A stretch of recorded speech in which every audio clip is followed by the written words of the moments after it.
This video is for Gauss-Seidel method, another very easy but extremely long method। तो इसमें आपको तीन equations given है, तीन इक्वेशंस को सब्सटीट्यूट करके फर्स्ट इक्वेशन से x की वैल्यू, सेकंड से y की और थर्ड से z की। x की वैल्यू फर्स्ट इक्वेशन, y की वैल्यू सेकंड इक्वेशन और z की वैल्यू थर्ड इक्वेशन। ये तीन इक्वेशंस निकाल लिया। और फर्स्ट वाली इक्वेशन में जो x वाली इक्वेशन थी, इसमें क्या किया, y की वैल्यू और z की वैल्यू इसको ज़ीरो कर दिया क्योंकि ये दोनों वैल्यूज़ अभी पता नहीं है। इक्वेशन वन में ये रखा y और z की वैल्यू 0, 17/20, x1 की वैल्यू 0.85 आ गई। Calculate and use those values, no storing. अभी क्या रिसेंट वैल्यू आई x1, x की लेटेस्ट वैल्यू है x1, तो यहाँ पे 0.85 ही यूज़ करेंगे। Put x is equal to 0.85 and z is equal to 0। ये पुट करके हमने y की वैल्यू निकाल लिया।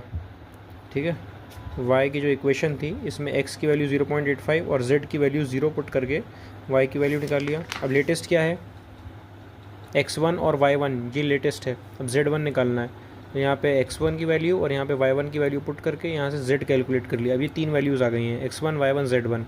सेम वही प्रोसेस रिपीट करना है। इक्वेशन वन में जो है y1 यूज़ करना है और z1 यूज़ करना है। इससे क्या होगा, x2 की वैल्यू आ गई, put values and calculate, x2 की वैल्यूज़ आ गई। अब x की लेटेस्ट वैल्यू क्या है, x2 है, तो इक्वेशन 2 में x2 यूज़ करेंगे, तो y is equal to x2 z1। ये y2 की वैल्यू आ गई। अब z कैलकुलेट करने के लिए हमारे पास जो लेटेस्ट वैल्यू है वो है x2 और y2। तो यहाँ पे x2 और y2 जो लेटेस्ट वैल्यू है, x2 और y2 पुट करा, z2 की वैल्यू आ गई, तो ये रही z, x2 y2 z2 तीनों वैल्यू।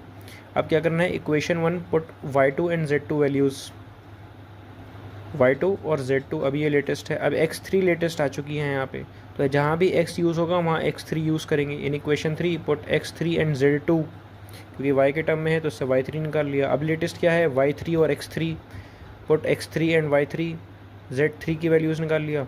तो अब x3 y3 z3 ये भी मिल गया। अब इसको आंसर यहीं पॉज कर देंगे क्योंकि ऑलमोस्ट सिमिलर आ चुकी हैं। 0.884, 0.885, -1.040, -1.041, -0.169, -0.169। इससे आगे हो सकता है वैल्यूज़ और डिफ़र कर जाएं, तो आंसर इसी तीन इटरेशन पे रोक देंगे और यही जो वैल्यूज़ हैं ये लगभग फाइनल आंसर होगा।